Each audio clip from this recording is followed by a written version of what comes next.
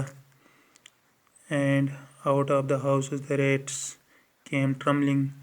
تو مکانوں کے اندر جو چوہے تھے وہ باہر چھلانگ مارنے لگے، باہر نکل گئے.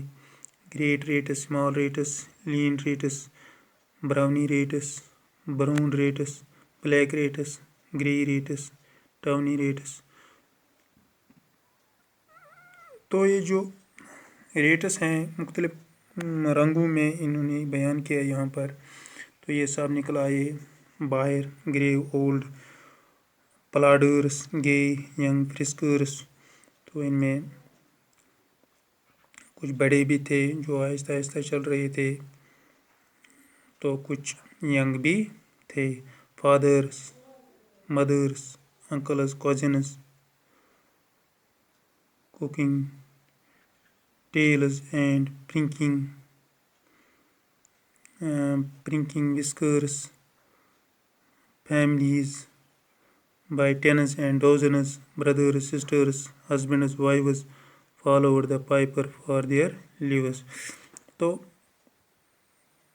کیا ہوا کہ جب یہ ریٹس باہر نکل آئے تو لوگ جو وہاں کے لوگ تھے وہ خوش ہو گئے، تو وہ بھی پیچھے پیچھے آنے لگے. سب لوگ باہر آ گئے ڈوزنز میں، یعنی درجنوں میں. تو یہاں پر یہ بردرز، سسٹرز، ہسبینڈ، یعنی سب لوگ، اس کا مطلب ہے سب لوگ باہر آئے، جو بھی ہوتا ہے گھر میں وہ سب لوگ نکل آئے. Followed the piper for their leaves.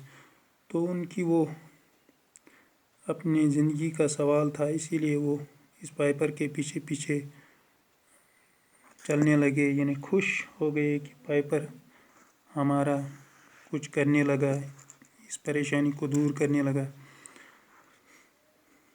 From street to street he piped advancing, and step for step they followed dancing. تو جب جو پائپر آگے آگے چلتا رہا، یہ میوزک بجاتا گیا، تو لوگ پیچھے پیچھے اس کے پیچھے پیچھے ڈانس کرتے چلے. until they came to the river Weser. جب تک کہ وہ ایک دریا کے نزدیک پہنچے جس کا نام تھا ویسر. wherein all plundered and perished. جہاں وہ سب اس دریا میں ڈوب گئے، یعنی یہاں انہوں نے چھلانگ ماری اور وہ ڈوب گئے. say one who stout as Julius کیسر. تو وہاں صرف ایک چوہا بچا جس کا نام تھا جولیس کیسر. swam across and lived to carry.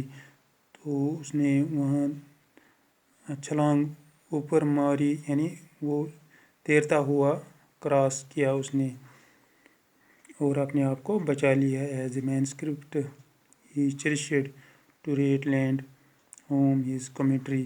تو وہاں جب وہ اپنی جگہ گیا، یعنی جہاں کا وہ تھا وہ چوہا، پھر اس نے وہاں وہ سٹوری وہاں وضاحت سے ان دوسروں کو بتایا کہ معاملہ کیا ہوا. تو یہ تھی کہانی اس پوئم کی جس کو رابرٹ براؤننگ نے لکھا ہے. تو مجھے امید ہے آپ کو یہ پوئم سمجھ آیا ہوگا. شکریہ.